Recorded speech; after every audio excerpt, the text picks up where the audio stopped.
The Amoscato Family LLC application. Deacons? Good evening, Mr. Chairman, board members. Mark Akins on behalf of Amoscato Family LLC. Ladies and gentlemen, this is an application that some of you had previously viewed in an earlier iteration. However, this is completely a de novo application at this point based on the new zoning requirements for the B3 zone. So this evening you'll hear testimony from the project's architect, the project's engineer, and also the project's traffic engineer as to those respective disciplines. At this time, I would ask that, and I thank you for just stepping in, I don't know if the board has retained jurisdiction on the basis of my notice, Mr. McGill? I did review the notice. Thank you ever so much. Great. So at this time, I would ask, Mr. Chairman, that my witnesses be sworn, and then I'll proceed. Just as a matter of housekeeping, Mr. Akins did allude to it, but this property has been before the board previously. Okay, we're not to consider any evidence or testimony from those applications. This is a new application. This isn't even an amended application. This is new. It's on its own merits, its own testimony as presented tonight. Okay, we're not to consider what was presented in the other applications. Okay, so yes, I'll swear everybody in. We have everybody that will be testifying. We do. Okay. Everybody's raising their right hands. Good. You solemnly swear that the testimony you shall give shall be the truth, the whole truth, nothing but the truth, so help you God. I do. Thank you very much. Now, one at a time, starting with the ladies, if we would state our names and spell our last names. Elizabeth Dolan, D-O-L-A-N. Thank you very much. Robert Frood, F as in Frank, R-E-U-D. Thank you very much. Christopher Rice, R-I-C-E. Thank you, Mr. Rice. Thank you, Mr. McGill. At this time, the applicant would call Rob Fruit, licensed professional engineer. Excuse me, Mr. McGill, can we, for the record, state who is recused from this Oh, hearing? thank you very much. Mr. American, you need to step down. That's, you cannot participate. Mr. Clark, you have recused yourself as well. You cannot participate. Okay. Mr. Manger. And Mr. Manager has also recused himself. And neither or none of the three individuals, three members who I just mentioned, are sitting on the dais. They're all here, but they're in the audience at this time. So how many members do we have? We have 7. Good. Okay. Right? 7? 7. Good. I would also note for our record that the application contains no new variances, and you'll hear testimony from Mr. Fruit in his capacity as also as a licensed planner that the 2 variances or a couple of variances that exist are purely existing conditions and are not changed at all by the new construction proposed in connection with this new application. Good evening, Mr. Fruit. Do you possess any licenses from the state of New Jersey? Yes, I have a professional engineering license as well as a professional planning license in New Jersey, both are active. And were you qualified previously to give testimony before this very planning board? Yes, I was. Mr. Chairman? All right. I have no issue with qualifications. Very good, thank you. Mr. Fruit, I'm wondering if you could take a moment and orient the board to this site generally and what's proposed by Amoscato Family LLC in connection with this application. I will, and what I'm going to put on the easel to start will be, this is it's entitled Existing Conditions Aerial. How would we like this marked? A1? A1? Okay, it is A1, it's Existing Conditions Aerial with the date of 1/22/14 for Amoscato Family LLC. We're also going to utilize, I will mark this as A2. This is an aerial exhibit.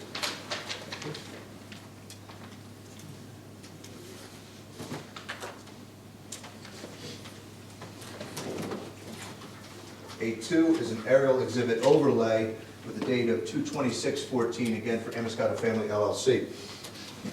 Starting with A2, looking at the site with the surrounding community, what we have is, as I'm sure all the board is aware where we are, we're at the intersection of Route 71 and Allaire Road on the northwest corner. So we're in the B3 zone on Route 71. Again, this is an unusual intersection where Alair Road comes in from the west, Ludlow Avenue comes in almost directly out to the east, and then Church Street comes in at about a 45-degree angle to the northeast, creating a 5-point intersection in this area of the, excuse me, around the property. Surrounding the property is a B2 zone across Route 71, Hoffman's Ice Cream and other commercial uses. To the south are the apartments. To the west is Wickham Manor, and to the north is more property in the B3 zone, ultimately Hampton Court and St. Stephen's Green. So that gives you a little bit of an idea of the surrounding area and where we are in relationship to the other uses in the area. Now we'll focus a little bit in on the site, and now back to A1 on the easel. This is with a big aerial bird's eye view of the property, basically looking from the east down in towards the property. So Route 71 runs across the bottom of the page with Alair Road coming up on the left side of the page. What you see on the existing property is the bank building oriented towards the corner with a two-way driveway access that is less than 100 feet from the intersection, and an egress towards Alair Road. Because of channelizing within Alair Road, that is a right turnout only egress. The bank has circulation on all four sides of the bank with the drive-through lanes on the west side. Moving north along the property, you have multiple structures, probably former residential structures that have been converted to retail or service type uses, and some residential. They're older. There is, and you can see by the basically the fill spot area here where a building was removed. One of the buildings has already been demolished, excuse me, within the past several years. Those houses are, excuse me, they're outdated. And this site, other than the bank, is in need of some improvements and sprucing up. As you can see to the rear of the property, it's underutilized space within the B3 zone that extends back to Wickham Manor to the west. To get some specifics, just for the record, again, this is block 46.01, lots 1, 65, 66, and 67. So we're talking about 4 lots that exist independently. Some extend all the way to the back, some are just along the frontage of 71, but they will be combined into a single lot. It's 2.07 acres, again located in the B3 zone. There are no wetlands, floodplain, environmental issues on the property. The site is generally flat with some drainage towards the right-of-way and then drainage towards the north end of the property. All utilities service the property, gas, sanitary, telephone, water, and electric are all available within the frontage to the existing buildings and will remain for the proposed. There are a few existing non-conformities associated with the property now, one of which is an 8.5-foot front setback towards Route 71 from the existing buildings. With the demolition of those buildings, that will be eliminated. There are also several setbacks associated with the bank that's going to remain, and those are associated with the site plan approval that was provided for the bank a number of years ago.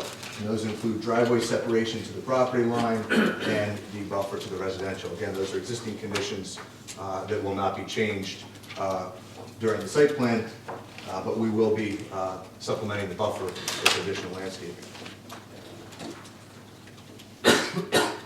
That generally describes the existing conditions. And now on the board, and we'll get this as A3. As we get it marked, I'll briefly describe it as the site plan rendering, again with today's date of 2/26/14 for Amoscato Family LLC, marked A3. While you're marking those, Mr. McGill, I have a packet of the exhibits that will be testified to this evening, and several of which obviously have been marked for identification this evening. If I could review one copy with you, and then with your permission, pass them out to the board members. I think it would assist the board members, as well, Mr. Chairman, board members, in their review of the application. Yeah, if you can just give me one, but let's just mark Right. another packet as, what, A4, which would be a packet of... Yeah, and then we can just pass those out, and that'll be helpful. A4, I'll hold on to that one. Ladies and gentlemen. A couple come that way. Chairman, a couple come that way. Thank you. Thank you. What you're receiving in A4 are, as Mr. Akins indicated, a number of the exhibits that will be presented either by myself or by our architect describing the project. Included in that packet and enlarged on the board is Exhibit A3, the site plan rendering. This is a colorized version of the site plan. The landscaping plan has been superimposed. It's at the same scale and orientation as the plan that's within the packet that was provided to you as part of the application. For orientation, Route 71 runs across the bottom of the page, right to left, with north to the right side of the page. Again, the intersection with Allaire and Church and Ludlow would be at the bottom left side of the page, and Allaire Road begins to, you can see that at the end of the page, coming off to the southwest. The proposed development includes, as I mentioned, removal of the existing structures fronting along Route 71 that do create a non-conforming front yard setback, as well as retaining the existing bank on the corner. That bank will remain in service as it is. Some minor reorientation of parking and tightening up and organization of the drive-through lane for more efficient use of space and less unnecessary impervious coverage, and improvements to the handicap accessible parking stalls in that area. As I mentioned previously in existing conditions, the driveway for the bank is closer to the intersection the DOT currently allows at less than 100 feet.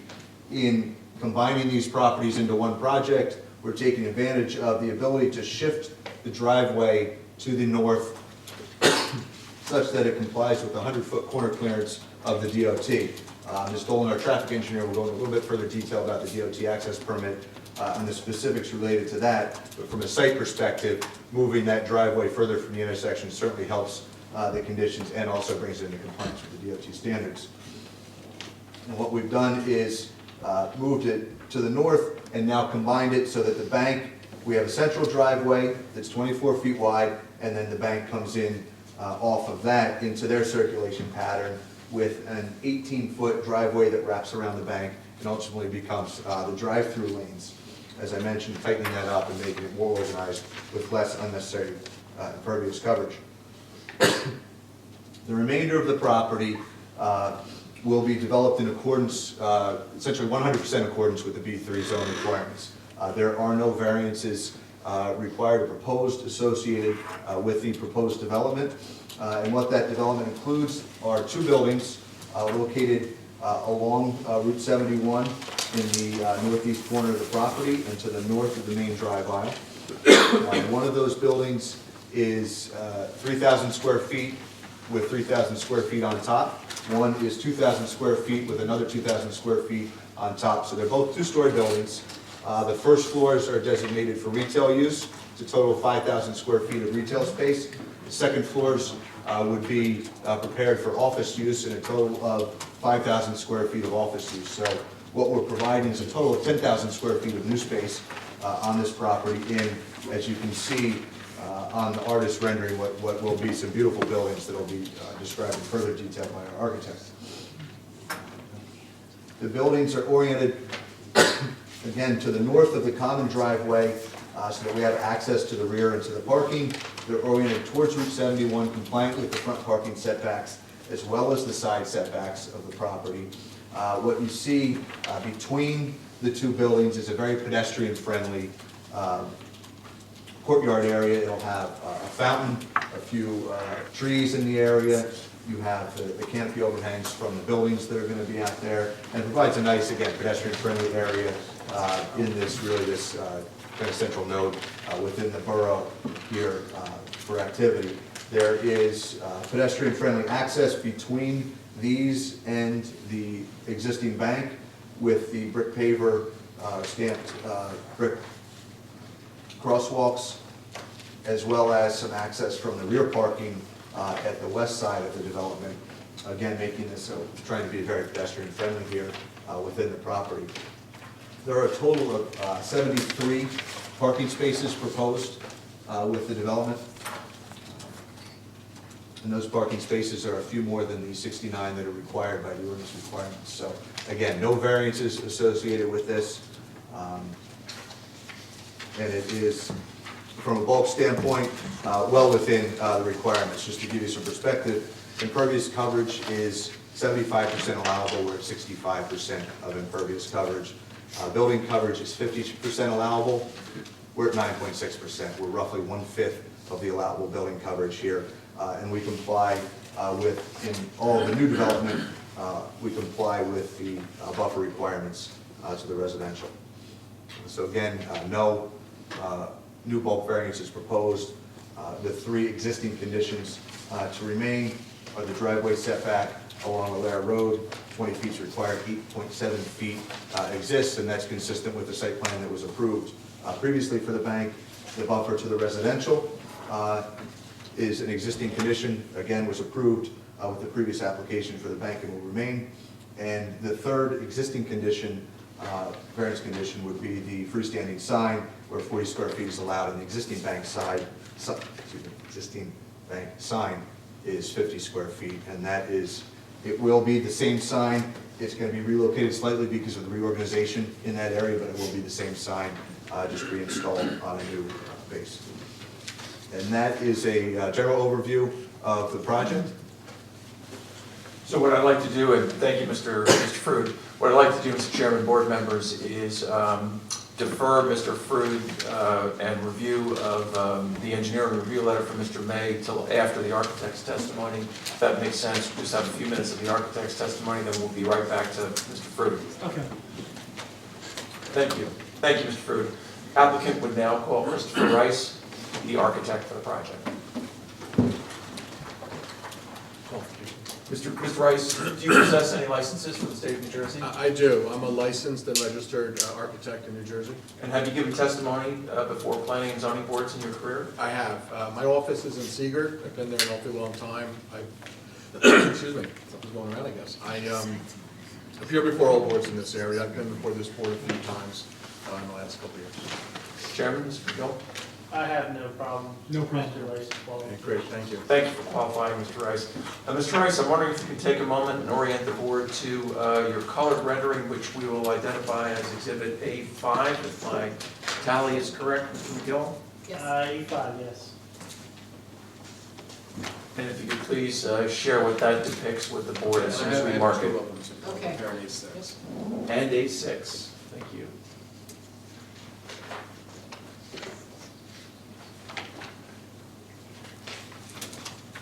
Thank you. Okay, so, again, thank you.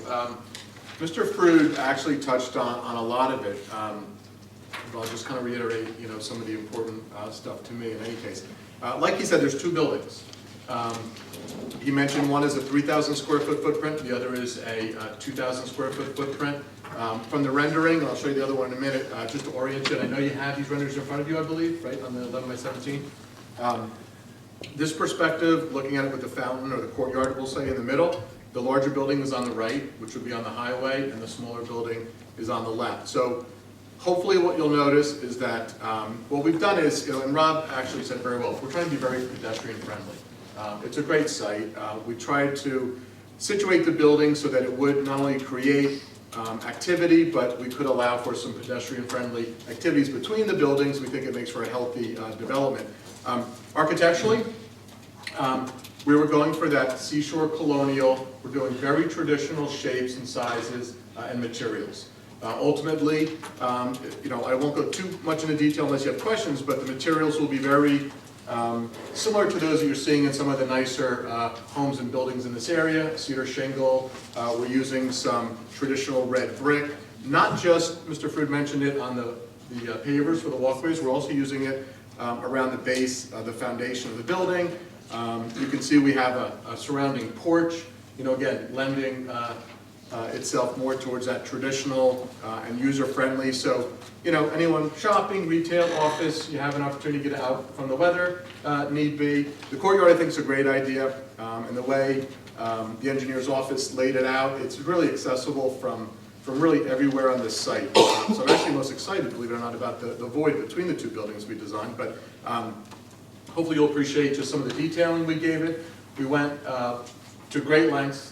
The owner was very good about allowing us to really kind of stretch this out a little bit in terms of architectural elements. We've got some really neat kind of almost nautical windows up top. We really want this thing to look like it's not only been here a long time, but it really belongs. And we hope it'll start, others thinking in terms of the Seashore Colonial, which I think is very successful in this area. And I think it's a great start here in a project like this. So again, that's kind of a broad overview. Mr. Frood already mentioned upstairs is office, downstairs will be retail. And I'm not sure there's a lot more to say, but I'm obviously happy to answer questions. Thank you, Mr. Rice. Sure. Mr. Chairman, board members? Anyone from the board have any questions so far? Mrs. Cynthia? How many offices again? Well, upstairs, there'll be 2,000, 3,000, so a total of 5,000 square feet available for office.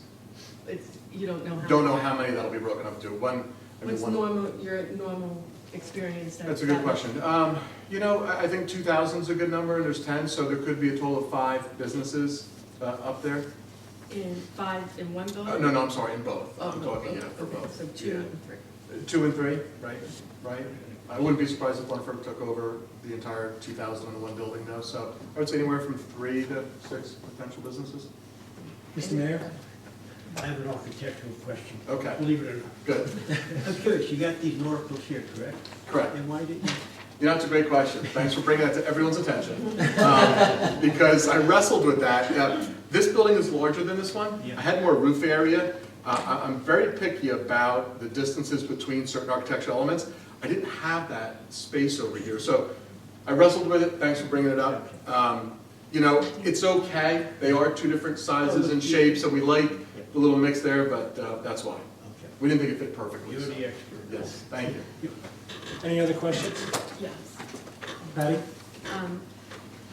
Now, being on the planning board, we want to make certain that how it looks from the street.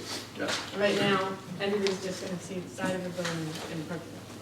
And they're not going to see, this looks great, this looks terrific, Yeah. but this is going to be on the side, and then it doesn't look like this porch wraps around to this side, it looks Yeah, like look. that's just going to be a side of the building. Yeah, look. My concern is that all the other properties that are on this B3 zone are actually more narrow, maybe the section of the adjoining one, but the residual ones are all more narrow. So if we do something with this side, is there any way that we could turn that around? Well, let me explain our thinking in that, and I'm kind of glad you brought it up. The reason, first of all, the reason this porch doesn't continue to wrap around is because we want to respect the setback. It's a variance-free application, and that's always a good thing. What's interesting, though, is that, and we all spend a lot of time, obviously, on this street, this intersection. Two-dimensionally on paper, we would say, well, this is the side that most people will see. I'm not sure it's 100% true. This being the intersection and the way this building does this, we actually think this side of the building, which is what we're are very, very visible. Not just for those of us who are going to pull into the development, but we think it's highly visible. So that was obviously a main concern. This is always a concern. It hopefully won't just look like the side of a building with landscaping. We have added some, obviously, detail to have those drawings in there. There's no drawings Yeah, let me show you. for what it looks like from the street. There's just that one that you have up there. If you keep going back in there, Patty, there is The one. elevation. The last page. Yeah. You'll see the Yeah, side but- elevation. Right, but not a colored picture like this. Just a, Yeah, no, it's not in the rendering, is what you're saying. yeah, it's that one right there. Yeah, it would be what's called the right side elevation. So again, if you're staring at building B, the right side, this would be on the highway. So We continued the architectural elements in the roof, and the nautical theme, and the chimneys. The materials, really go great lengths. So the materials are consistent on all four Yes, of sides? course, yes, of course. This is by no means the back of our building. This is our highway frontage, for sure. So we do want it to have, obviously, a tremendous amount of appeal. But I do think that, coupled with the way it wraps and becomes, I think we've addressed, the aesthetics from the street. Could we go a lot further? Maybe. If we had to violate that setback, we could wrap the porch. That might help. Well, I know the planning board has things about signs. And, Sure. This is my first time for a while, but it would seem like maybe if you put little signs about the different stores to, Yeah, no, I understand. everybody from the south is all they're gonna see. Coming from south is only gonna see the side of the building that's in effect, Right. unless they're looking in the rear view. Maybe, Yeah. so. Yeah, no, I understand your point, and I do appreciate it. I just, but again, this is that elevation. And, you may be right, whether it's a building sign or, the name of the development, could potentially end up there because we are okay with signage. But believe me, we want it to look better than you want it to look, so we'll do everything we can to make sure it's great.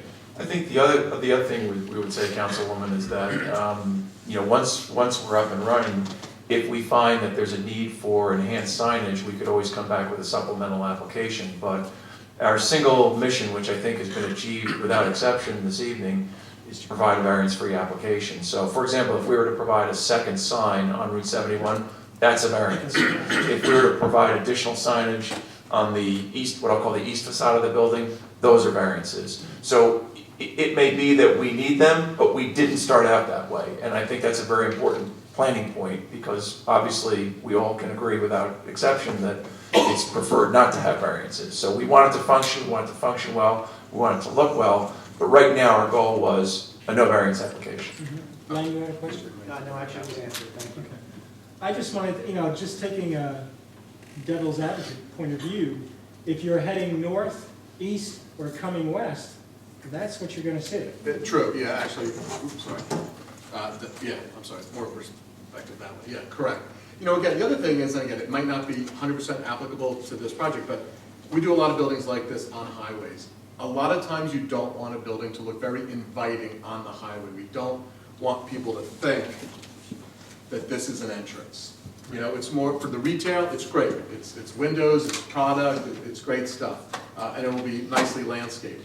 But we don't put entry doors there, we try not to put awning entries there. It really is more appropriate to bring people onto the development. Yeah. My mic's got Any other questions from the board? sorry, I'm talking. Any other questions from the board? Anybody here? Oh. Okay. I have nothing further, Mr. Rice, Mr. Chairman, board members. This time we recall Mr. Fruit. We have a microphone issue though. I was picking both of you up. Yeah. Just use the desk. Yes. Thank you. Thank you, Mr. Rice.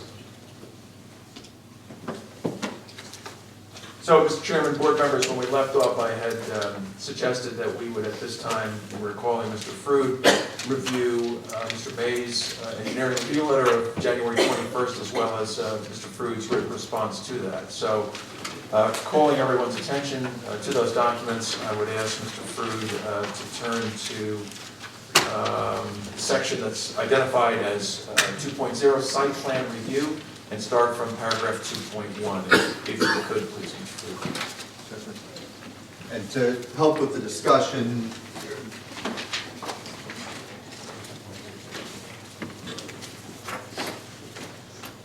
at A3 back on the left-hand easel, for any comments that come up. So, again, this is referring to the January 21st, 2014 letter from Mr. May. Subsequent to that letter, we submitted back to the board on February 12th revised site plans, which is what we've been discussing so far. For the purpose of discussion, I am going to be running through the comments for my response letter, addressing those comments. There's a few, I've had discussions with Mr. May since, there's a few items that we're working out, and we'll hit those as we go down the list. this evening. If I could interrupt, Mr. Chairman, just for the Yes. record, myself and one of my associates met with Mr. Crude prior to this, earlier this week, and regarding work paperwork, a lot of items, as he indicated, we're gonna discuss now verbally. Most of the open items are minor, technical in nature. I didn't want to draw down the process or slow down the process with items which we're gonna work out, volumes of drainage and stuff like that, very minute differences. Overall, the engineer has been more than willing to work with me and address these comments, and I didn't want to, once again, we have enough paperwork, there's enough information here, I thought that testimony would be a little bit easier for everyone to follow. Let's proceed. I appreciate that sentiment, and what I'm gonna do is try to keep it moving, rather than belabor anything. If there's anything certainly that you have a question on, or Mr. May wants to elaborate on, we can. I'll try to move quickly through this. 2.1, basic discussion of the components of the B3 zone. I indicated in testimony we fully comply with the requirements there, that there are no new variances with this application. Item 2.2 is the discussion of the parking. And there's a component of the parking that I did not mention initially, but is important to notice, is that your ordinance has what I think is a very good provision, which allows for a 9-foot parking stall for the office use. When you don't have the same turnover that you do in a retail use, you don't have certainly shopping carts, which we don't have here anyway. It's appropriate, and certainly land use has moved towards back towards 9-foot parking stalls. We have on our site plan along the western property line, those are 9-foot wide parking spaces. In response to this comment, we've added a sign there to note that those are the office parking spaces, and that correlates with the breakdown of the parking requirements.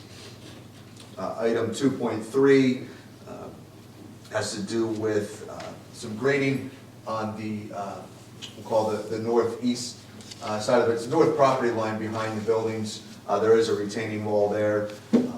We provided that because the site is elevated a little bit from the surrounding properties. Remember in the testimony, there is a depression on the property now that collects water not only from our site, but a little bit of runoff from the adjacent properties. What we've done is actually maintained a portion of that area as a depression, if you will, to respect the runoff that comes in from the neighbors' properties and make sure that we're not leaving them hanging, so to speak, with water just stuck on their property, since it naturally follows these flow patterns. What we've done with that depression, in working with Mr. May, it'll be sort of rain garden type situation. It'll be planted, it'll be, the soil profile will be generated so that it encourages recharge and bringing the water back into the groundwater, as it does now, but we just want to make sure we're promoting that. So that's in that area, sort of along the north property line where Mr. Rice is pointing right now. Item 2.4, briefly, that wall I mentioned, just from a safety perspective, we've indicated a railing on the top of that wall. Item 2.5, again, very technical, just making sure that the sidewalk on Route 71, where we meet the property to the north, you can see it on the exhibit there. Just had to be reoriented a little bit to make sure that they tied in square. 2.6, a trash enclosure is designed to be compliant with the ordinance requirements. It's fenced on all sides. The gates are screened so that you don't see into the dumpsters through the gates. And then around that fencing on 3 sides per your ordinance is landscaping, 4 season landscaping, evergreens that'll help provide some additional visual screening there. If I could just interrupt, my only question, I just want to bring to the board attention, it's a board-on-board fence. In some person's opinions, that's solid. Our ordinance says solid fence, we're like a wall. I just wanted the board to have the opportunity to discuss what they prefer around the dumpster. Board-on-board, vinyl, that's what he's not ready for.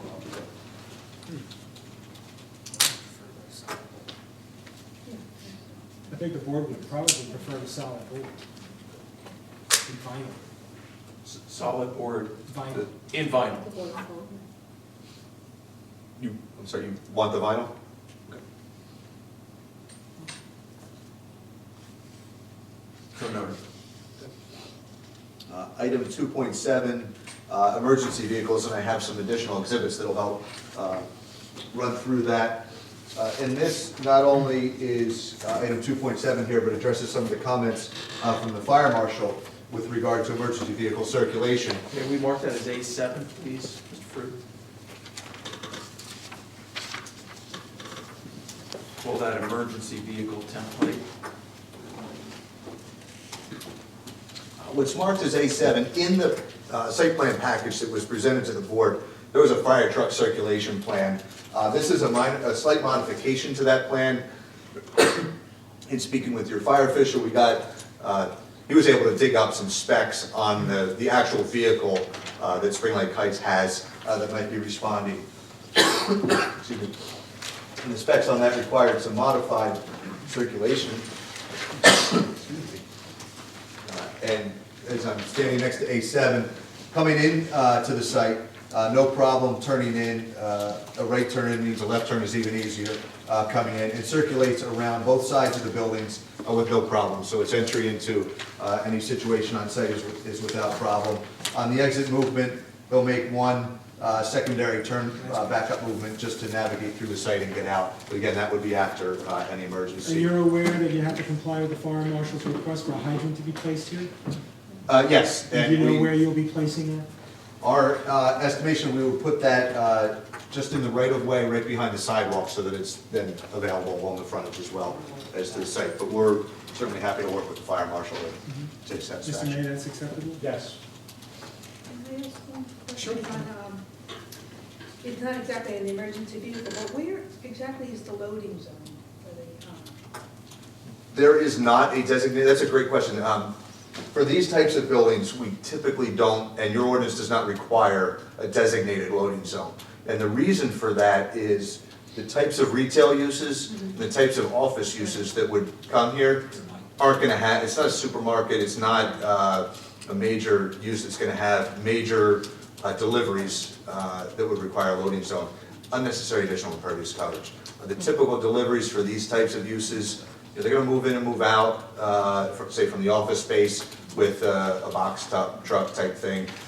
And then deliveries are gonna be your FedEx truck, your UPS truck, things like I that. was thinking more with the retail, I don't know Yeah. exactly what they might have, especially if, I mean, in your drawing, you did mention like a cafe, so I mean, there you might have something where trucks are coming in maybe once a day or twice Sure. a day or something to that effect. Trucks would come in through the site, but the trucks, again, would be more on the nature of, we call them an SU-30, a single unit 30-foot truck, which is like the typical box truck that you would see for deliveries, as opposed to a longer truck. And because of the frequency, even if it is once a day, it's gonna be during off hours, so that it can pull into a parking space and not require They would- dedicated impervious all the time. So they would be able to pull into one of the spaces. Certainly, into yeah. it, too. Why would you say that it's gonna be an off hour for delivery of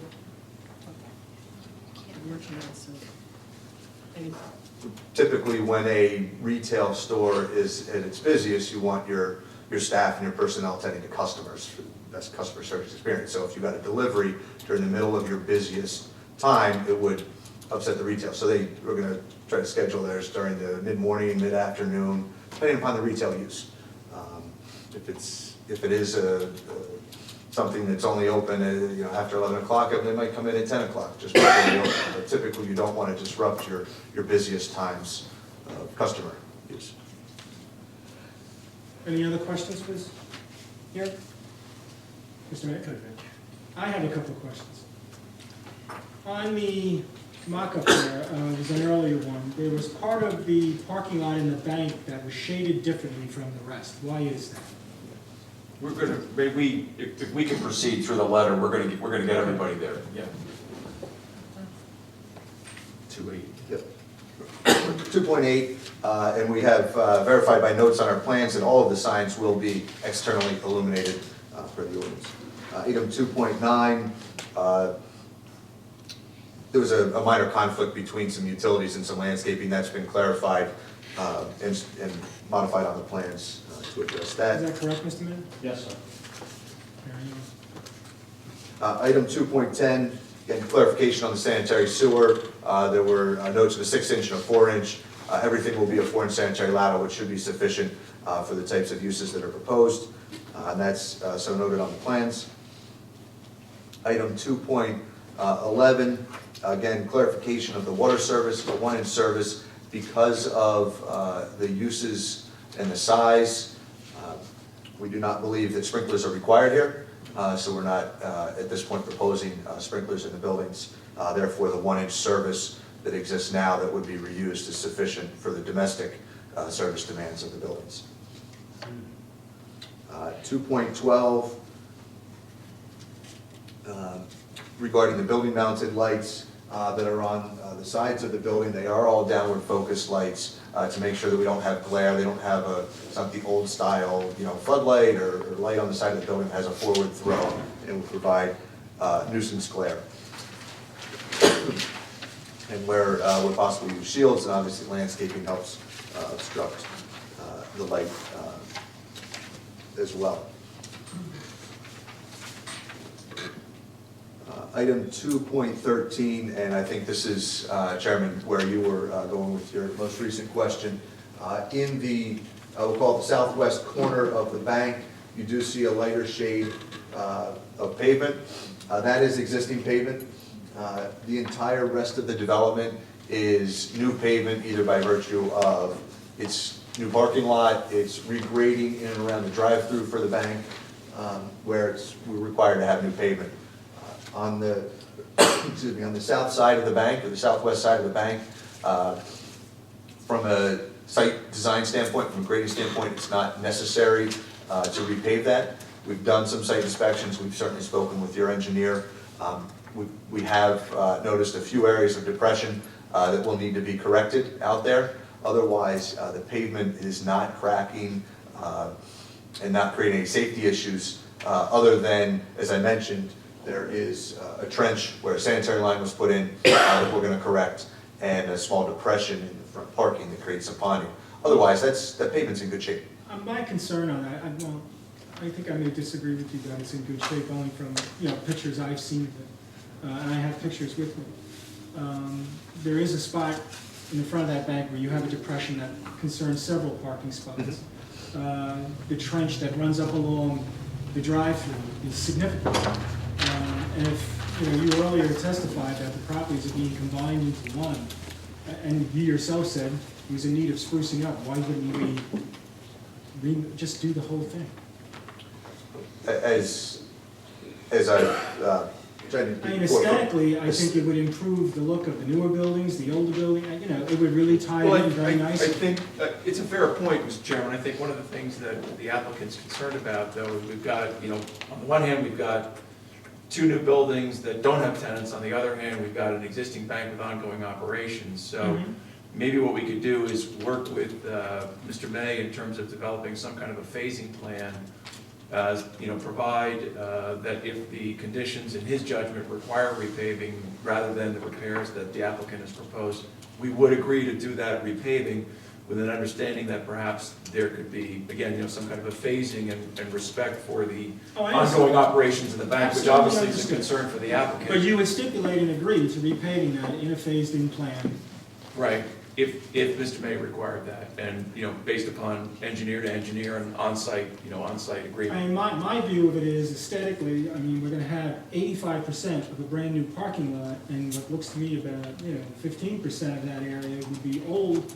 Right. With some things that, I understand you may address a trench, which means you may just fill it over, Right. but, it's not gonna look. Sometimes with infrared patching, and then a resealing and a restriping, what's old and functional, but yet functional, can be made to appear new. So I would just stipulate that we rely on Mr.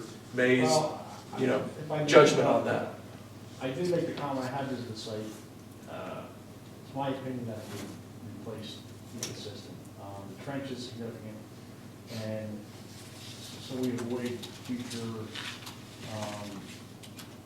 delays. That was my concern, My in recommendation. visiting the site. The trench is significant, and the depression in that front, in that southern area is also significant, so I think it should be addressed.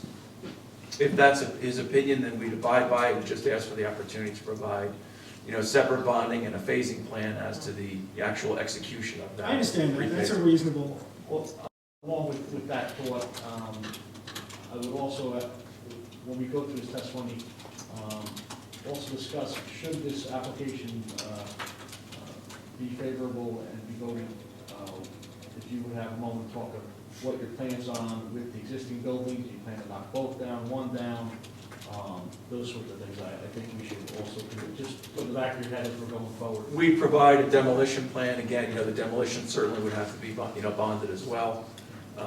And I think that there was some comment as well with regard to the landscaping around the perimeter of the existing bank building.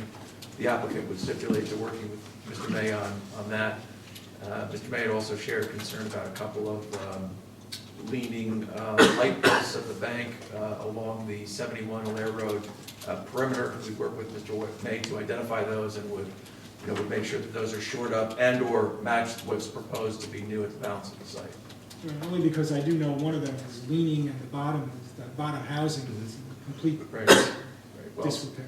sometimes the bank customers are more concerned about, I guess, making deposits otherwise. With the lamppost. Okay. Thank you. Thank you. I have one other, well, I don't know if we're up to that yet. And well, that takes us through the formal site aspect of things. Section 3.0, I hope for Ms. Golan, if that's okay. 4.0, we can certainly walk the board and, through those, but those seem to be very technical in nature, and the applicant can stipulate to satisfy Mr. May as to items 4.1 through 4.19 inclusive. Mr. Chairman, along with that, those items are related to permeability tests, perk tests, which the applicant has showed information, but we want to do field testing to confirm some of those numbers. That's why I didn't think it was, I didn't want to clog you guys up with that sort of stuff. They're going to provide all the information I have requested, revisit the calculations based on actual field numbers, and provide them to my office prior to us giving any building permits, and they would be conditions of approval. So that would be stipulated for approval? Yes, Yes. for the record, we stipulate as to comply with Mr. May's requirements in his review letter of January 21st, items 4.1 through 4.19 inclusive. I have no further questions, Mr. Chairman, board members, and Mr. Fruit at this I time. have one further question, one further point. On the front of the bank, I guess it's that south portion, you did not elect to re-landscape that, and 50% of it is dead. Again, That's one of the stipulations I just mentioned. oh, all right. We work with Mr. May to re-landscape that. Good. Then I'm happy. That's good. Kat, you have a question? Yeah, I have a question, Joe. It may be in this morass of paperwork, the leads certification checklist that the council approved in September.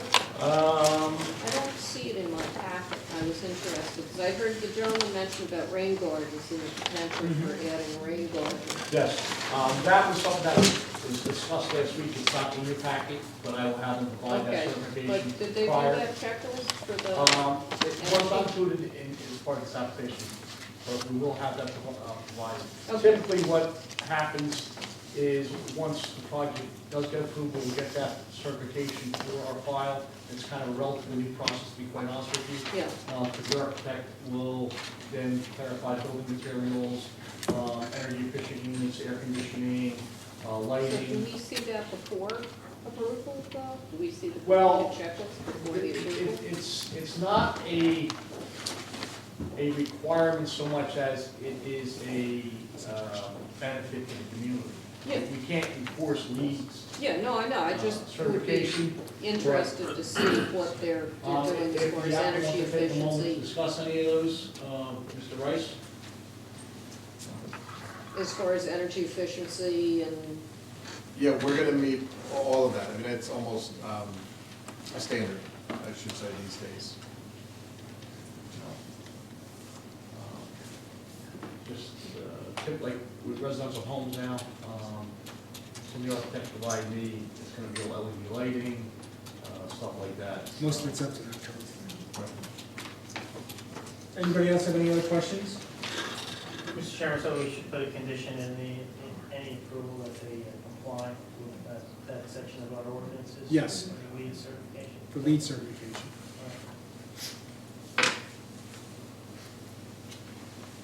No other questions up here? Does anyone in the audience have any questions for these applicants? Please come forward, state your name and address. Yes, Mr. sir. Chairman, just to clarify, I also have I'm sorry. Ms. Dolan on. Oh, I'm We're sorry. not done, but if there, I don't know if you take questions Wait a at this second. time of Mr. Well, we can Fruit. take questions. That's maybe what I was thinking. Yeah. Pardon the We'll interruption. take questions, Mr. Chairman. These are just questions, right? Yeah. Okay, no, yes, but I'm not gonna swear you in. I just wanted to make sure. we're Just on- questions. Okay. I'm Patricia Turkey-Woodmill. I'm the property owner of the property adjacent to this, Adjacent to the north, ma'am? I'm adjacent Yes. to the north. I'm Thank sorry, you. how do you spell your last name? DURKIN hyphen WIGNALL. Thank you. I'll just come over here and show, because I couldn't see too well. I just wanted to make sure that this is all going to be mature trees that borders these buildings of mine. So you're referring to the line directly to the north of the proposed new building? Yeah. What's the landscape? It shows it shows something here that looks like hedges or something, but I just want to make sure this is mature trees. Mr. Fruit is checking the plan, so I'll have an answer for you in just a second. Okay. They're white cedar planted at 6 to 7 feet. I guess that's mature, right? That's a typical installation size. Okay, we need further foliage around here because this is too close to this. This is a residential apartment that I rent out, and literally, it looks like this is 1 yard between my line and your line. So I need to have some kind of a buffer here as well as here. I need to be buffered on all sides. I'm all of this. So I need like shrubbery, high shrubbery. The other point that I wanted to make is that this is the dumpster. It is. I don't want that here. I want that here. I want it by the bank. I want it as far away from our apartments as possible. Does it meet code in its current location? It does, and to where you were pointing would be within a buffer to an existing residential zone, which would violate the code. So we would not be able to put it in that western portion of the property you were pointing to. I don't see why that would be a violation. That's a buffer to the residential zone. Okay, well, this, I have apartments in here with people living in there that I don't really want a dumpster there. There's gotta be a place to put it somewhere other than here. It meets code currently, though. Well, I'm just saying I don't want that. We understand. Okay, and I don't understand this distance. What kind of a railing is this? Is the railing before the trees or after the trees? Because this doesn't look like, this looks like an iota of like space, and I don't know what this distance is between this building and where this sidewalk is. The railing will sit basically at the edge of the sidewalk, the top of the sidewalk. Okay, and why is there a sidewalk there to begin with? Why can't this all be trees? Because we have parking spaces that need pedestrian access into the building. But it can go to here, right? And they can get to the parking lot using the sidewalk either here or here. It doesn't have to extend itself back to here. It's a My fairly concern- my customary concern- design to Okay. provide sidewalk at the edge of parking to bring pedestrians into Okay. the building. My concern, which I've stated from day one, is my source of income is renting apartments to people, and I don't want a lot of foot traffic to be happening right outside someone's window, nor do I want a dumpster right there. And that's why we took very special precautions to meet all of the code requirements. Listen, I appreciate how beautiful this is. I think this is gonna be such an improvement to it. It's just a few things like that, and especially a dumpster that close. I mean, right now, when I look out this window, I see a falling down shed with a hole in the roof, and, stray cats living back there. So, you know, I just think it's gonna be beautiful, it just needs a couple of little tweaks for the people that are gonna be living right behind it, right in front of it, actually, so. Anyway, my comments. Are there any other questions? Yes, ma'am. Ellen Mann, 61 Wickham Road, and I'm also the manager of Wickham Manor. I just want to be sure when I look at this drawing that this is a concern to us, which is always, you know, the right turn out here because our driveway is right here, so people come out here, go in and turn around and go out. This is definitely going to be a line of good-sized trees, are they here? No, those aren't necessarily trees, and I What can are they? pull the species, but those are more of a low shrub, hedgerow type headlight screen. So these people will not be enticed to go this way.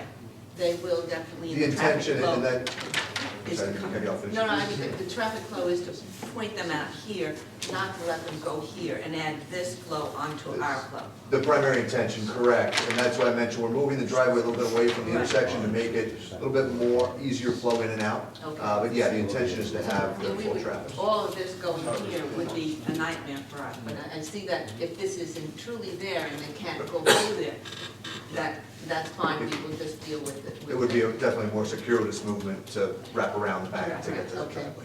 Good. And, I like the dumpster here, sorry to my very dear friend. This is our yard. Here. Otherwise, One's a firefighter, one's a revolution. it's really hard to get anything right now. This I heard enhanced. Now, are we changing this or is this going to stay existing?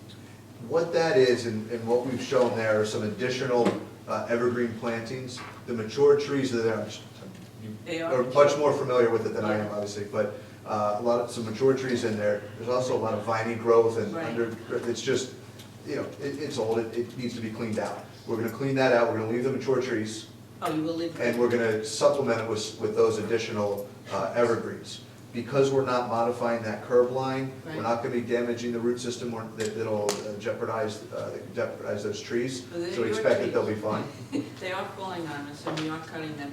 But to clean that up and leave those trees that are viable and then put new would be That- Wickham there. That's the intention. Good. That would be That wonderful. was our goal. And this is very, very important to us, so I thank you. I think it looks wonderful. Thank you. Thank you. Does anyone else have any comments? Yes, I've got Yes, one ma'am. more, which I was just pointed out, that, back to this. Her name, just for the record. Patricia Durkin Patricia Durkin. Wignall, Thank you. 2011, Highway 71.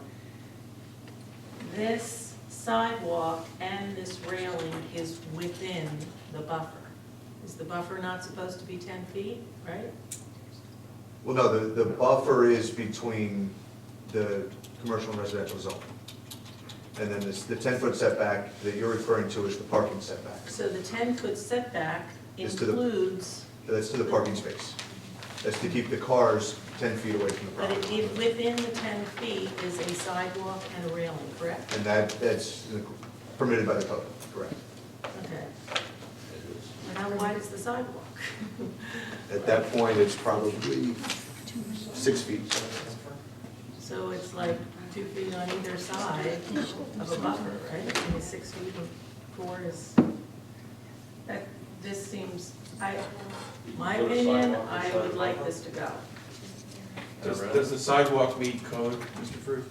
Yeah, the 6 feet allows for a little bit of overhang and clear pedestrian movement I don't across the understand front. why the sidewalk even has to be there. It's a sidewalk to nothing. It's a sidewalk to the parking garage. Do you think Mr. Fruit had testified to that previously, Mr. Chairman? Yeah, but they get out here and then walk over here.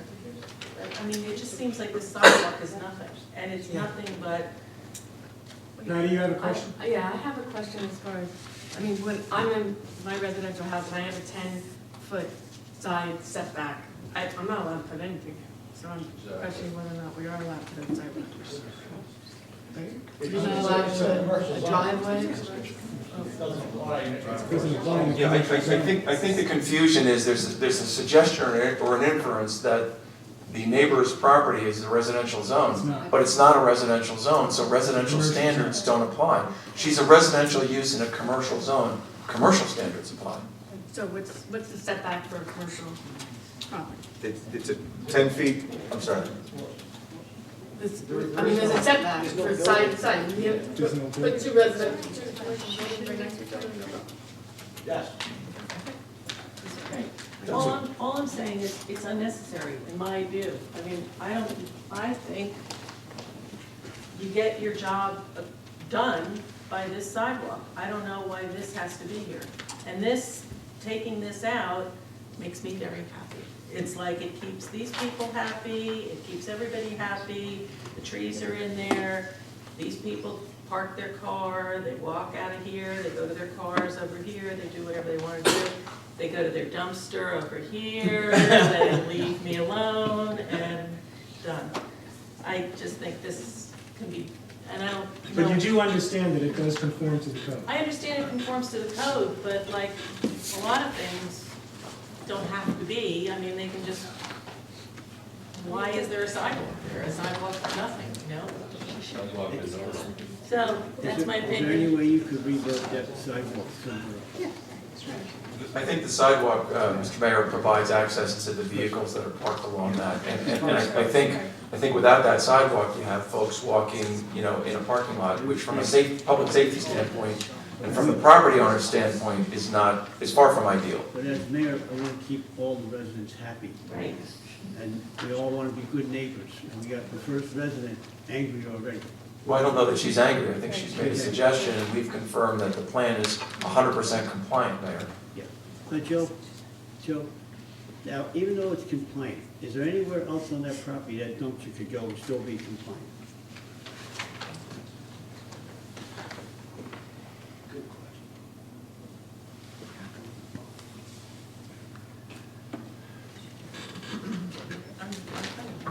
Perhaps it could be reconfigured, I don't know, Mr. Fruit, is there any way we could angle this? And maybe consider hatching one of these parking spaces to have it that way in here?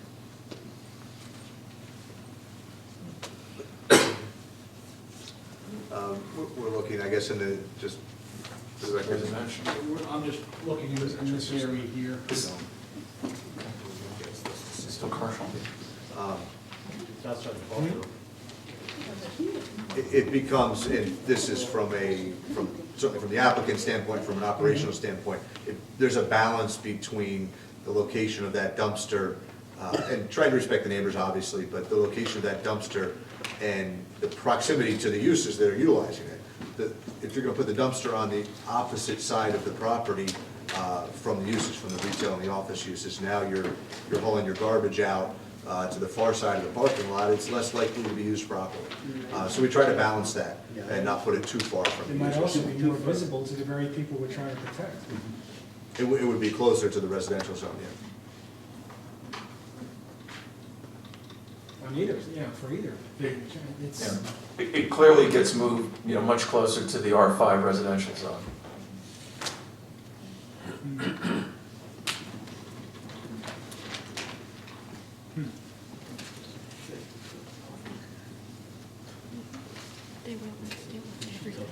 yeah, it's a catch-22.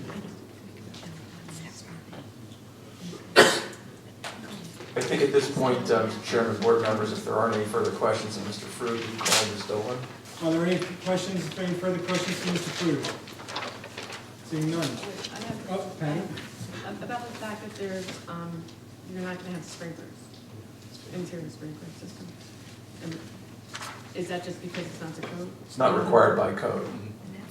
But if you have something that's so close to the property line, I'm not saying right now, but eventually, say the Durkins want to sell their property and somebody else builds another property right next to it, there's no, if you're pulling that close to the property line, then you could, if you have a fire or something, you could possibly have a problem with your adjoining neighbor. That's, Please. Yeah, just quickly. From Mr. Rice. Yeah, it's a good point. There's the code says that when buildings get within a certain distance of each other, they have to be fire protected. Not sprinklered, but you have to protect your building from a fire jumping from a neighboring building's window. We're not within that zone, so we're not required. Now, if the Durkins or any other neighbor were to somehow get a variance to build a building like on a property line and they got too close to us, they would be required to fire protect their building. Now, wait a second. So why would they have to have a variance? They would have to have, oh, they would have to have a variance not to get the 10 foot, well, no, not to be to be 10 feet away from the property line, the setback is 10 feet. How come you don't have to have a variance? Because we hold the setback. Yeah, we're at the setback. They're at the setback. We're fully compliant. We meet the setback and don't require sprinkling because we meet the setback. Right. What he's saying is if the adjacent property, or us for that matter, were to seek a variance and be granted a variance to be 5 feet or 3 feet away from the property line, we would have different building requirements and standards for the fire protection. Correct, yeah. Our buildings are within the setbacks, so we're not required to provide sprinkler. If we respect 10 feet, a neighbor respects 10 feet, that 20 feet is wide enough to fight a fire. That's what it comes down to. Under building codes. Correct, yes, thank you. Thank you. Any other questions? I just have one thing. I don't know if it applies to this part or not, but we're talking about the being close to the residential, even though I know it's actually zone commercial. But, would we be able to, I just want to make sure that, because you will have the loading and unloading going on, especially it'll be at that area where it's next to the neighbors, could it be made sure that any deliveries have to apply to our noise ordinances? Of course, any use or access at the site would have to abide by the ordinance. The board doesn't have to stipulate that. That's already a requirement of your code. I know, but Yes, ma'am. I just wanted to be sure that's pointed out. The other thing, I just thought, it's not a big deal, but if, just the lights on that side of the building, if they could be turned off like at 9 o'clock at night and not come on until say like 6, just on the north side building. I'm sure we could work with Mr. May on a light scheduling. It's not unusual for lights to be differently timed, given their need to balance, light that radiates from the site versus, site protection for patrons and invitees. During the stipulation. Any other questions? Let's proceed. Thank you, Mr. Fruit. Applicant calls Elizabeth Dolan.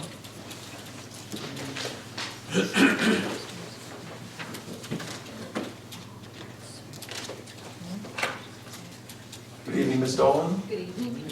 Do you possess any licenses from the state of New Jersey? I'm a licensed professional engineer registered in New Jersey, New York, Pennsylvania, and Delaware. And have you given testimony before planning and zoning boards previously in your career? Yes, in over 200 municipalities throughout New Jersey.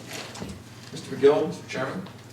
I don't have any problem. What are we exactly qualifying her as? Traffic? Traffic. Yes. You can qualify her as traffic engineer. Yes, that's my area of focus and expertise. Okay, I didn't know if that was actually clear. And maybe I can help fill in. Are you a principal in a firm? Yes, it's Dolan and Dean Consulting in Martinsville, New Jersey. Does the firm specialize in traffic engineering? That's all we do. That's all you do? That's all we do. Okay. Yeah. I don't have any problem. Thank you. I didn't anticipate having one either, I just wanted to. Happy to get that on the record to hopefully remove all doubt. Thank you. Ms. Dolan, I'm wondering if you could take a moment to orient the board to the traffic issues and Route 71 and the interplay of ingress and egress as proposed by the applicant. Certainly. I've been involved with this property or with these lots for a number of years now. I met with NJDOT when we first started laying out options for the redevelopment and the consolidation of access. And as we worked through the different plans, we've had to make sure that whatever we do is going to comply with the NJDOT's Access Management Code. The goal of the Access Code is to combine smaller lots whenever possible, to have lots share access. Whenever a new access permit is required, DOT will want us to comply with as many of the design items as possible. So in this particular case, as Mr. Frood said, the existing bank driveway on Route 71 violates what they call corner clearance. Basically, it's too close to the intersection. So with this redevelopment, we have the opportunity to meet the 100-foot required corner clearance. In addition, there's a number of existing driveways along these different lot frontages. They will all be eliminated. NJDOT will have a restriction in the access permit that says We aren't entitled to any more access for this combination of lots. We'll be formally consolidating the lots. That's also part of our DOT permit, in addition to what happens here. So we're consolidating the lots, consolidating the access, moving the Route 71 access away from the intersection. These are all important design elements that are required and encouraged by NJDOT. So we have, it either went out of our office today or it will be going tomorrow. A major access permit application is being filed with NJDOT for this new driveway, for the driveway closures, and the associated improvements. So all of that, and the consolidation of lots. So that's going to DOT, and after many months, hopefully we'll get our permit, but there's no reason why we wouldn't get a new permit because everything we're doing here is compliant and encouraged by DOT. So we will be having the bank activity, as I think it was one of the members of the public was concerned about that driveway on El Air. That will remain as right turn egress only, and the new driveway will accommodate the movements that currently go in and out of the Route 71 driveway, and then the nominal traffic that will be generated by these new buildings. The size of the property isn't allowing any huge amount of traffic generation. The activity that we've estimated using the standards, again, from the Institute of Transportation Engineers and as required by NJDOT, indicate rather low traffic volumes, and with a component of retail, we would expect some of the passing traffic to be diverted in. That'll be dependent upon who the actual tenants are, but we've modeled about 50% what we call pass-by. Those would be the folks up and down Route 71 who might want to pop into one of these new stores. Certainly anyone who's working in the upper levels of the new buildings, those are new people to the area, but given the size, it's only 5,000 square feet of office space between the two buildings, you're not going to have a very high number of employees. So the trip generation is relatively low. When we combine it with the bank, we do qualify for what DOT calls a major access permit application, but overall, the driveway will work at acceptable, what we call levels of service, without any queuing, either waiting to come in or on the exit. And again, that's a function of the relatively low volumes associated with the relatively small buildings that are proposed. So I think that's Rob's taken you through the on-site circulation, the parking, everything complies, and it's certainly an appropriately designed site for circulation. And although the parking meets your ordinance requirement in terms of the number, based on my experience with similar developments, it's a very comfortable parking supply. Thank you, Ms. Dolan. Mr. Chairman, board members, I have no further questions of Ms. Dolan at this time. Anyone on the board have any questions for Ms. Dolan? I have some. Mr. Patty? Okay, with the retail space, you're gonna have peak hours, there's gonna be 16 people. I'm sorry, what? 16 people, why do you say only 16 enter during peak hours in retail space before stores? Because typically a lot of the morning peak hour typically occurs somewhere between 7 and 9 o'clock, the commuter hour, or when kids are going to school. So during that period, many retailers are only just opening. A lot of stores don't even open until 9 o'clock. So It's the peak hour for the store, though, right? no, these are the peak hours? street hours. What we analyze okay. are those traditional rush hours, if you will. In the morning, the busiest hour when traffic is at a highest level. And then in the evening, same thing, people are coming home from work. So when we take those busiest hours on the street and combine them with the site traffic, then we can analyze the highest volume hours. And in this case, it's going to be the evening peak hour, because if you look at the evening peak hour, we've estimated about 40 inbound and outbound trips. So what hours are the evening? That's about 5 to 6 o'clock. Okay, so then it's 7 to 9 in the morning? This would be representative of what happens in a 1 hour period. Just let me get you the hours that we actually reported and found from up accounts. 8:15 to 9:15 in the morning, and then 5 to 6 in the evening. So you're saying that the bank had 28 people in 15 minutes? Because it's not open at 9 a.m. I mean, it opens at 9 a.m., so 8:15 to 9:15. The volumes that we recorded, and I was surprised too, because there was a higher activity in the morning, but that's what we recorded, 23 entering and 19 out. May I interrupt for a second? I was actually a director of that bank, and I believe the bank opens at 8 o'clock. And that is from the bank itself?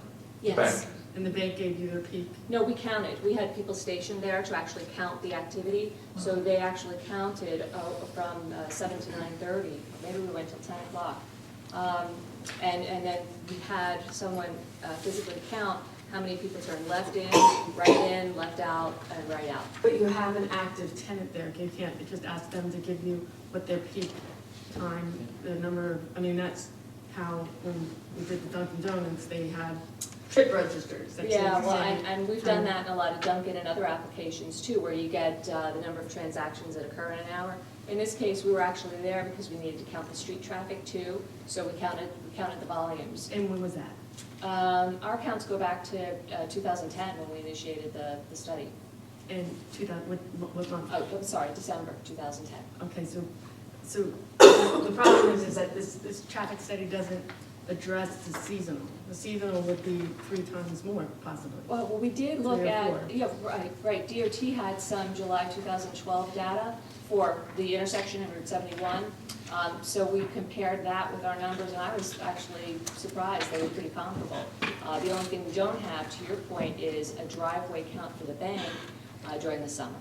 So that's the one piece we don't have. So you're saying that you don't anticipate any increase in traffic? I mean, you're saying that basically each of these stores during their peak hours is gonna get 4 people? Is that something you're gonna market?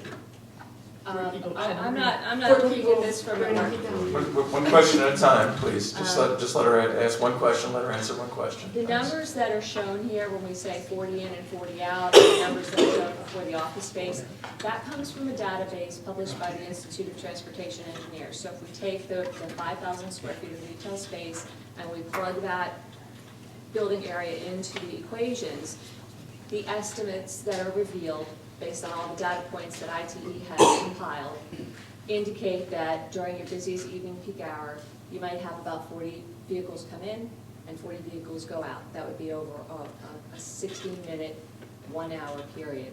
That would be the busiest period for the retail that would be coincident with the busiest hour on the street. And that's for a statewide statistic?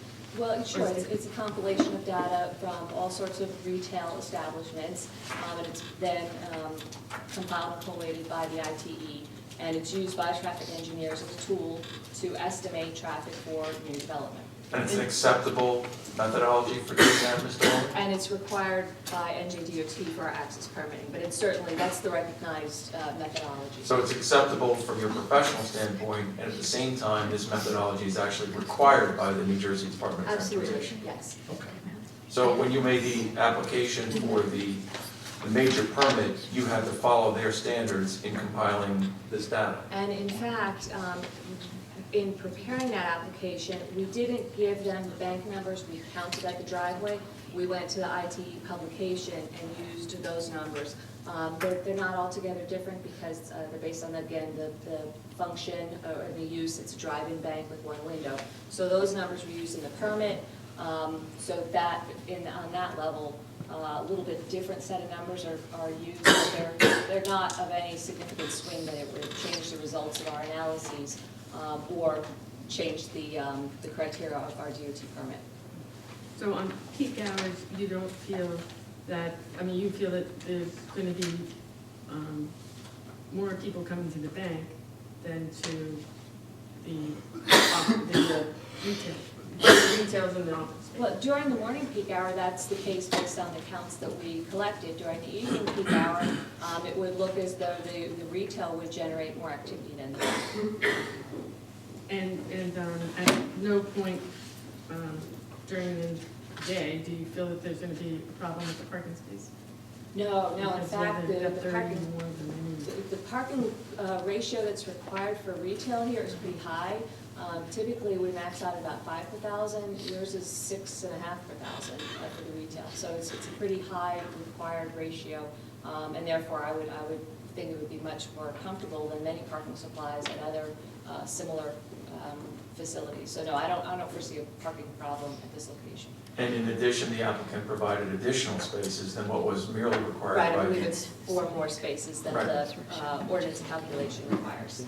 And so Brandon, you don't know what tenants are coming. That's right, and that's why we use these shopping center rates, because they account for a variety and mixture of different types of retail tenants.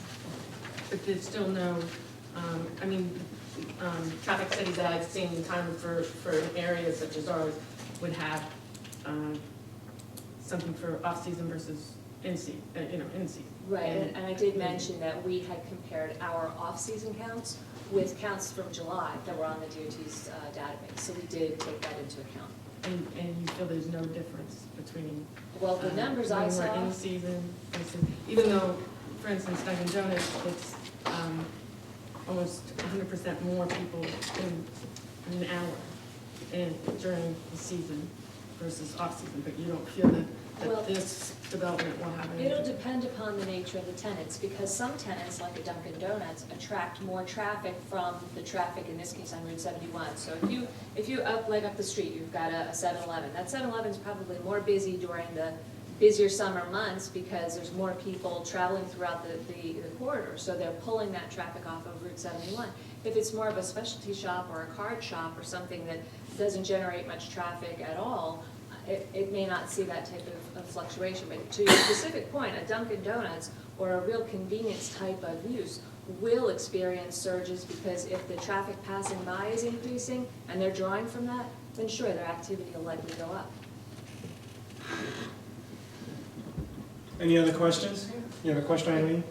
It's more or less related to the traffic. My concern is that, because now you have traffic, when you pull into the driveway there, you have traffic could also be coming out of the driveway as opposed to now where you just have to bank. So if you pull in and it's very close to where you have to make the left to go if you want to go to the bank, I'm just wondering if there's some way on the parking lot you could do something to make like even a like crisscrossing on the lot, just so that you don't have people backing up. In other words, they can't pull up 71 because they're waiting for somebody to come out to make that left turn. Right, that's a good point. It's something that we did discuss, because the plan's evolved a little bit since our first meeting with DOT, and that's going to be their concern as well. So what we talked about is adding another stop bar so that you don't block the box, Right, so to that's what I was speak. thinking. Yeah, Right. so that's the type of thing we can look Okay. to add. Yeah, and maybe just put arrows right there too, one going straight and one going to left, so when they first pull in, they see right away that they can either go straight or turn left, just Maybe some directional signs. some directional Directional signs. Or even something like use the that. pavement arrows that, All right. we can add those. Because there's probably not much more than 1 to 2 car lengths. That's true. there, right? That's true, yeah. And again, if it were a larger volume generator, Right. this design might not work, but because it's small buildings, a low generator, and again, we are subject to DOT's approval of this, but adding the stop bar and signage is something that we did think about and need to. Any other questions? Are there any questions from the audience for this individual? Seeing none. I don't know if there are any comments. Thank you, Ms. Dolan, very much. I don't know if there are any comments or from the public at this time, Mr. Chairman. If so, then I reserve summation briefly. Thank you. Okay. I can open up for public comments at this time. Yes. Are there any comments from the public concerning this application? You're free to come forward on any aspect of it. I Any have one more comments? question I forgot to ask. Is the parking lot going to be lit? Do you know? Yes. Mr. Fruit, can you identify maybe on one of the site plans, maybe A3 over there, just the light stanchions? Certainly looking at A3 and trying to find, there's a light fixture in the center island, there's a light fixture adjacent to the dumpster, and then perimeter fixtures in the parking lot. And the intention of those fixtures is to, again, as I mentioned, they're sort of a forward throw fixture. That's the optics, not the visual. So you won't see the fixture. It's a downward focus, but it's intended to cast the light.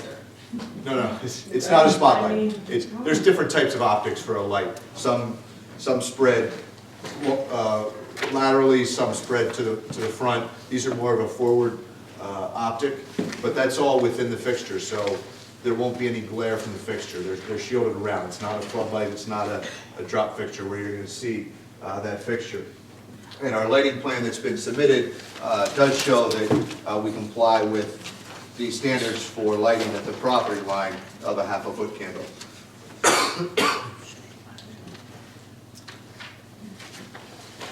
Any other questions? Seeing none, summation? Very briefly, Mr. Chairman, board members, I'd like to thank the board in particular for its patience in working through the rezoning process. We've come a long way from where we started several years back, and I think it's fair to say that this is a significantly improved plan from that which had been originally posited. Those members of the board who saw those plans can certainly readily sympathize and attest to that sentiment that I've shared with you.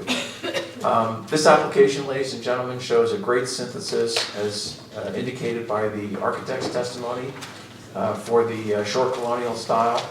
It's pedestrian friendly. We've talked about the LEED's environmental significance and stipulated to that. We've provided for site improvements that benefit not only the new site, but the existing site. As to those stipulations, in particular the parking lot, landscaping, the enhanced buffering along the southwesterly corner of the property, and the general improvement of this area. So I'd like to thank the board very much for the opportunity to present this, what we believe is a thorough and very beneficial application to the borough. Thank you.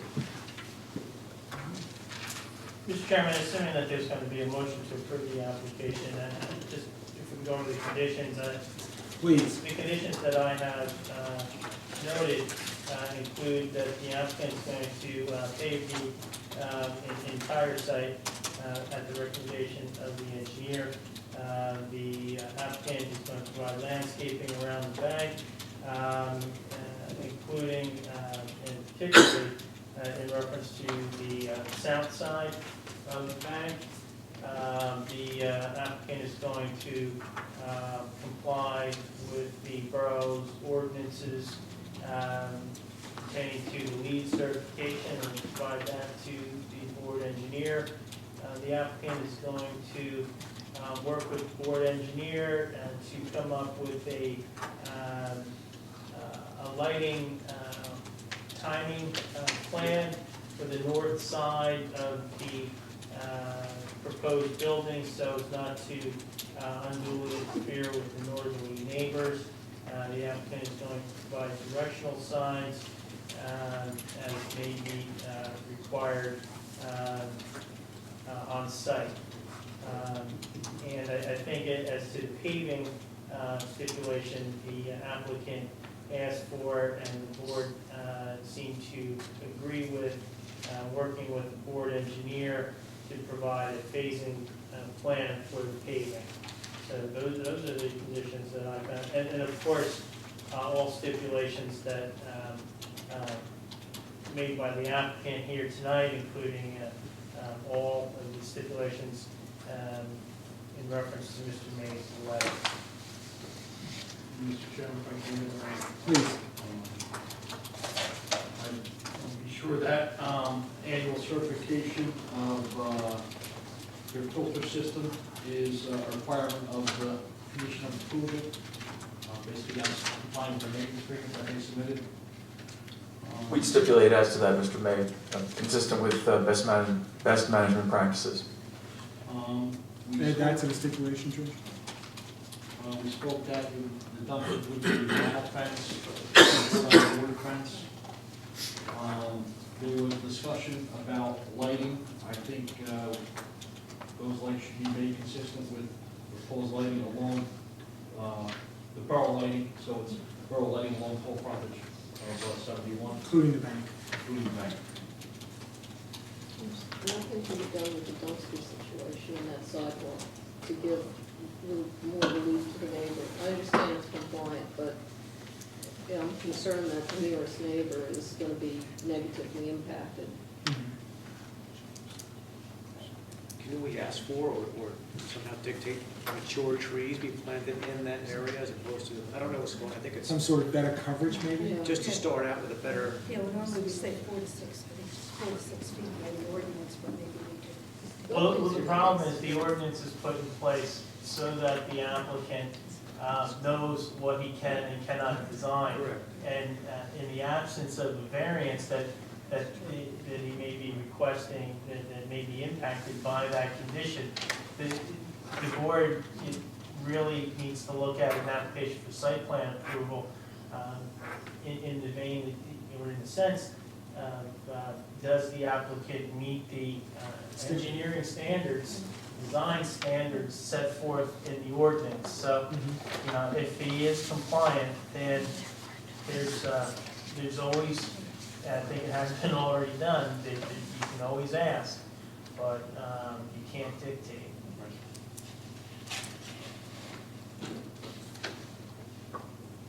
That's the one thing I just don't like about it, is that, you know, you have a long-time resident, it's really gonna negatively impact them. I didn't hear, I'm sorry, which. I'm sorry, Butch, I just said, you know, my concern is you have a long-time resident that's gonna be negatively impacted, that is gonna hit their quality of life. And, you know, if the buffer, if the sidewalk came out and the buffer was planted better, and the dumpster stayed there, would that be a help?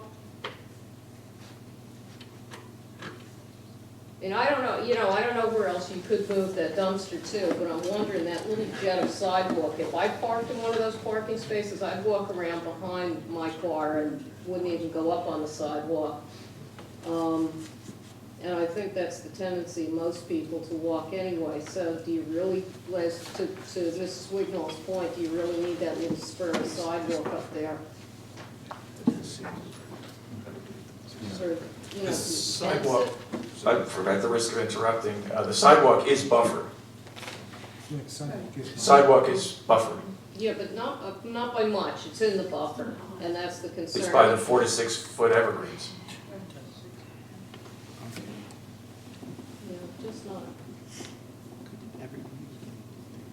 yeah. Is there an ability to reduce that sidewalk to 4 feet in that area and increase the size of those plantings? So go further west, shore, west? Yeah. Yeah. West with the buffer. More west. And we also need to remember that that sidewalk is approximately 2.5 to 3 feet above the existing grade. Oh.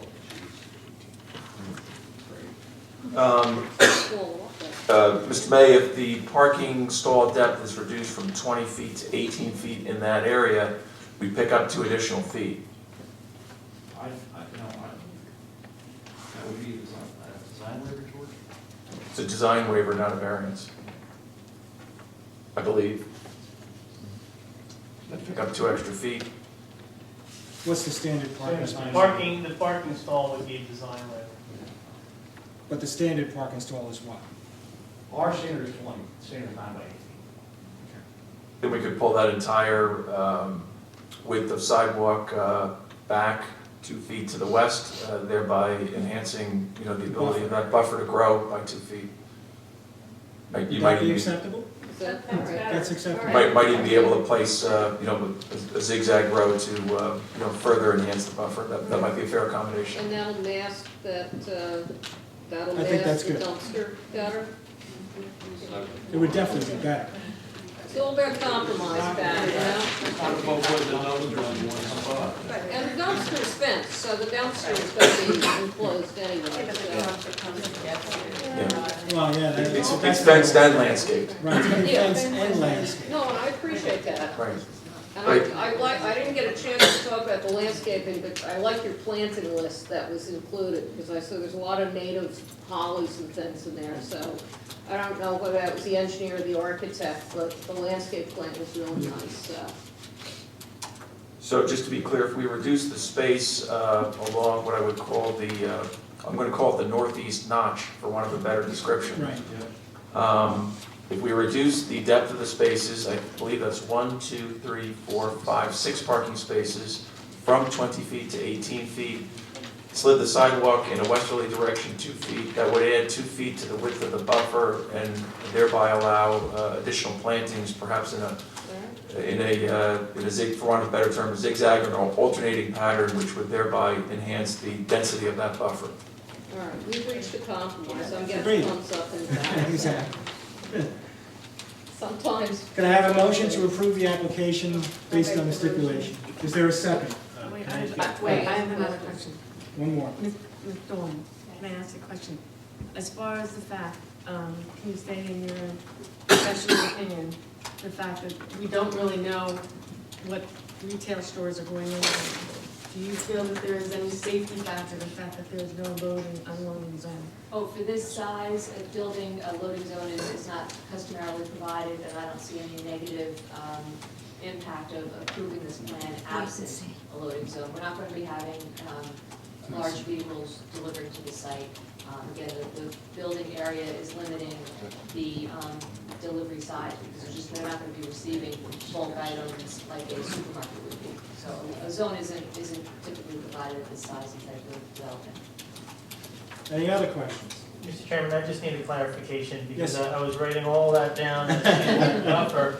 And I know that we're going to slide the sidewalk and we're going to make the area for planning 4 feet rather than 2 feet. But once we have that 4 feet, what are we putting in that 4 feet? Additional buffer. I would recommend I just increase the land waste here from 6 to 7 to 8 to 10 in that buffer.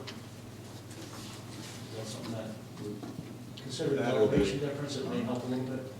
We'll work with you on making sure whether it's an alternating row or enhanced, whether it's staggered, that's the word I was looking for, thank you. And a taller mature tree. Whatever makes the most sense with the space available. One height size up. Any other questions? All righty, we have a motion to approve the application. Right, with all the additional stipulations. All right, is there a second? Jean, a roll call. And I apologize because I was typing. Who offered our second? Glenn. Thank you.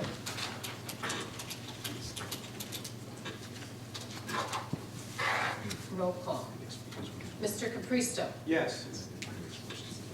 Councilwoman Cynthia. No. Ms. Crippen. Yes. Mr. Francolino. Yes. Mayor Mechanico. Yes. Mrs. Eilenberg. Yes. Councilman Diver. Chairman Diver. That's the old guy. Yes. Thank you.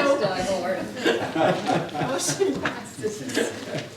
Thank you, ladies and gentlemen, good evening. Thank you. See no more business.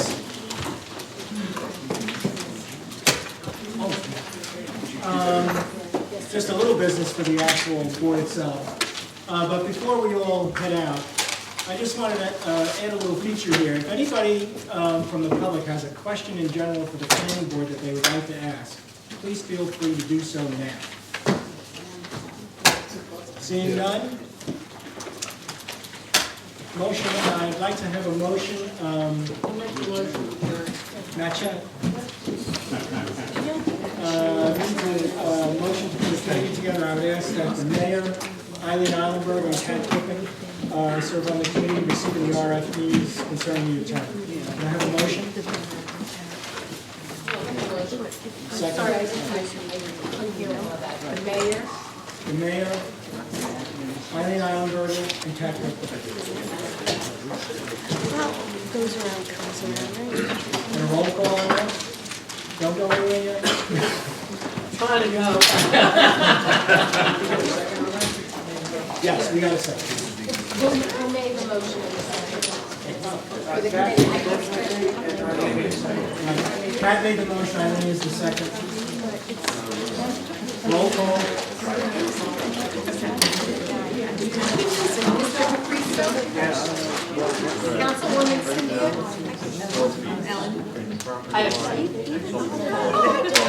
Ms. Crippen? Yes. Mr. Franklin? Mayor Mechanico?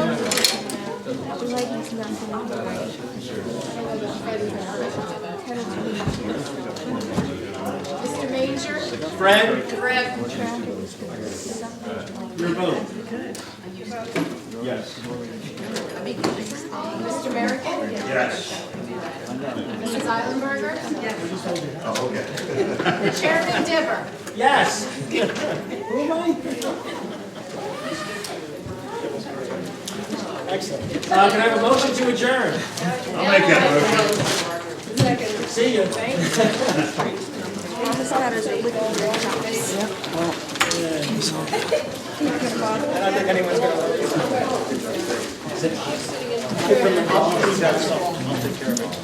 All right. Thank you.